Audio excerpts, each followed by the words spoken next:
आज मुलांसाठी एक स्पेशल असा पदार्थ आपण तयार करणार आहोत. तो दिसायला सुंदरही दिसेल आणि खाण्यासाठी तेवढाच चविष्ट असेल. कोणती रेसिपी आहे पाहायचंय? चला तर मग रेसिपीला सुरुवात करूयात.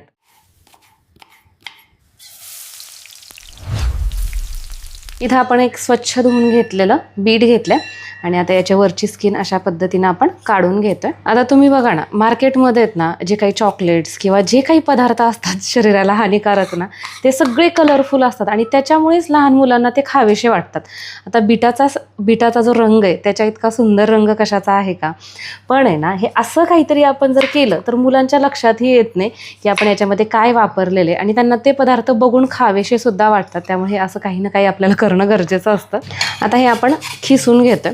आज मी फक्त हे बीटच वापरणार आहे या पराठ्यामध्ये, पण तुम्हाला हवं असेल ना तर तुमच्या घरामध्ये जर गाजर असेल, काकडी असेल तर त्याचा सुद्धा वापर तुम्ही याच्यामध्ये सेम अशाच पद्धतीनं करू शकता. खिसून टाकायचं. खिसल्यामुळे काय होतं, एकतर असे याचे बारीक बारीक तुकडे होतात आणि ते पराठ्यामध्ये एकजीव होतात, दिसून येत नाहीत. खिसलेलं बीट आपण या बाउलमध्ये काढून घेत आहोत.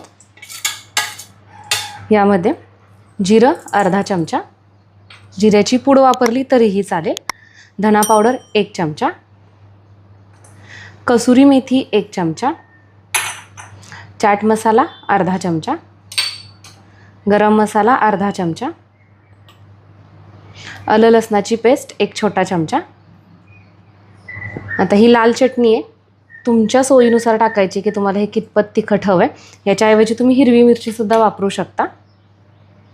आणि इथं आता आपण 1.5 कप गव्हाचं पीठ टाकतोय. चवीनुसार मीठ.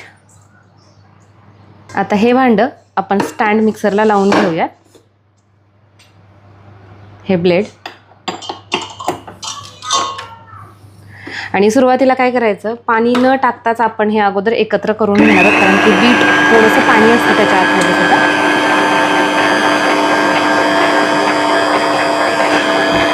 आता यामध्ये गरजेनुसार थोडंसं पाणी ॲड करूया. जसं लागेल तसं पाणी ॲड करायचं आहे आणि याचा आपल्याला आहे ना मध्यम कन्सिस्टन्सीचा असा हा गोळा मळून घ्यायचा आहे. खूप जास्त घट्ट नाही किंवा खूप जास्त लूज नाही.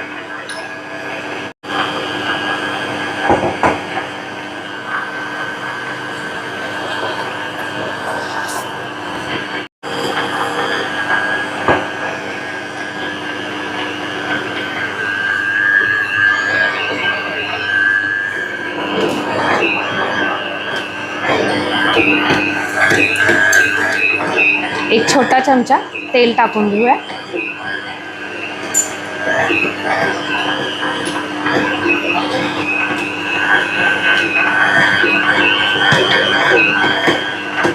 चला, पीठ मळलंय,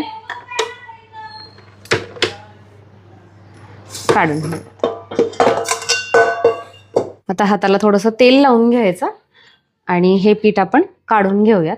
आता तुम्हाला जर या स्टँड मिक्सरची लिंक हवी असेल ना तर डिस्क्रिप्शन बॉक्समध्ये देत आहे, तुम्ही चेक करू शकता.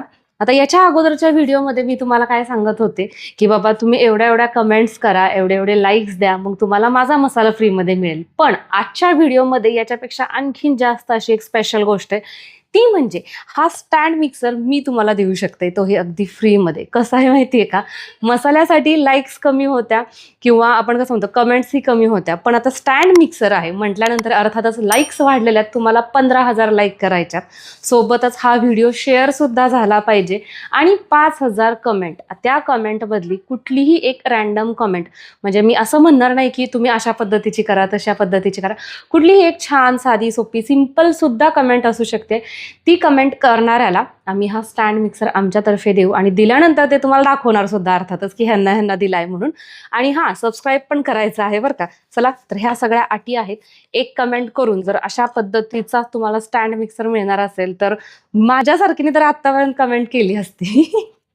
तर हे पीठ आहे ना, आपल्याला साधारण 10 ते 15 मिनिटांसाठी रेस्ट करण्यासाठी ठेवायचं. पीठ भिजलेलं आहे. आता इथं पिठी आपण घेतलेली आहे गव्हाच्या पिठाची आणि रेग्युलरपणे ज्या पद्धतीने आपण पराठा लाटतो ना तशा पद्धतीने हा लाटून घेणार आहे. आता इथं मी आतमध्ये तेल लावलेलं आहे पण याच्याऐवजी तुम्ही एखादं स्टफिंग सुद्धा याच्यामध्ये भरू शकता, जसं की बटाट्याचं स्टफिंग असेल किंवा आणखीन दुसरं कुठलं किंवा चीज वगैरे तशा पद्धतीचे पदार्थ सुद्धा टाकू शकता. आणि लहान मुलांच्या आवडीसाठी जे वेगवेगळे शेप्स असतात तशा पद्धतीनं सुद्धा याचं तुम्ही कटिंग करू शकता, त्यामुळे आणखीन जास्त अट्रॅक्टिव्ह ते वाटेल. अशा पद्धतीनं हा पराठा आपण लाटून घेतलेला आहे. आता असाच सुद्धा भाजू शकतो, काहीच अडचण नाही. फक्त काय होतं, ते बिटाचे जे आपण खिसलेले तुकडे आहेत ना, त्याच्यामुळे हे अशा पद्धतीचा आपला गोल गरगरीत होत नाही.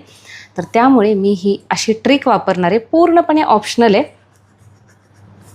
कारण की याच्यामुळे चवीत वगैरे काहीच फरक पडणार नाही आहे. फक्त दिसण्यासाठी आपण हे करतोय.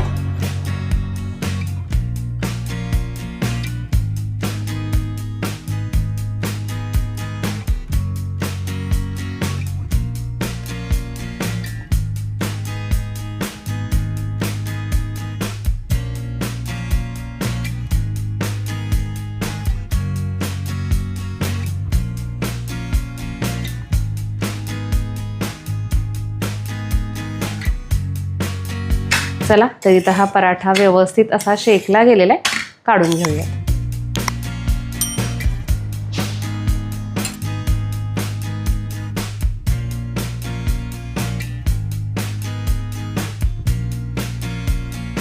तर इथं आपला हा सुद्धा पराठा भाजून तयार झालेला आहे. आपण जे प्रमाण घेतले ना तेवढ्यामध्ये साधारण या आकाराचे 6 ते 7 पराठे तयार होतात. रंग बघताय तुम्ही, अप्रतिम अशा पद्धतीचा आलेला आहे. आणि फक्त रंगच अप्रतिम आहे का, तसं नाही आहे. याची चव सुद्धा भन्नाट अशा पद्धतीचे. असे पदार्थ जर तुम्ही मुलांसाठी केले ना तर ते मागून मागून खातील. बरोबर आहे ना. चला, आपले पराठे तयार झालेत, एकदा टेस्ट करून पाहते. मस्त, भारी लागते. आणि दह्यासोबतचं कॉम्बिनेशन पण मस्त आहे बरं का. तुम्ही लोणच्याबरोबर देऊ शकता, दह्याबरोबर देऊ शकता, किंवा असेच कोरडे सुद्धा खाल्ले तरीही भारी लागतात. चला, तर मग आजची आपली ही रेसिपी तुम्हाला कशी वाटली नक्की कळवा. परत भेटूयात अशाच छान छान रेसिपीज सहित. तोपर्यंत बाय.